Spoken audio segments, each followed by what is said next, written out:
Ayan, biga-biga law shoutout. Good morning, good afternoon, good evening guys. Nandito tayo sa Pasig. Ngayong araw ay meet and greet ng mga senior, hatid po ni Ate Sara Diskaya. Alam naman natin na si Ate Sara Diskaya ay talagang ginawa ng libangan itong pagtulong at gustong-gusto palagi makasalamuha itong mga Pasigenyo. Kaya nilunsad niya itong meet and greet para sa mga senior citizens. Ma'am, tanong ko lang po, anong mensahe niyo po kay Ate Sara Diskaya? Gusto ko po yung mga anak ko mawala at yung mga tambay.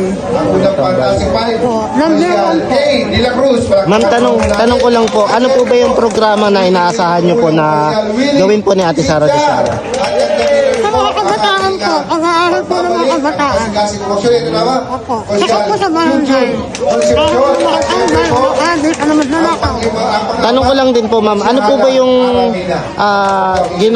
nababalitaan niyo na ginagawa po ni Ate Sara Diskaya po? Okay naman po siya.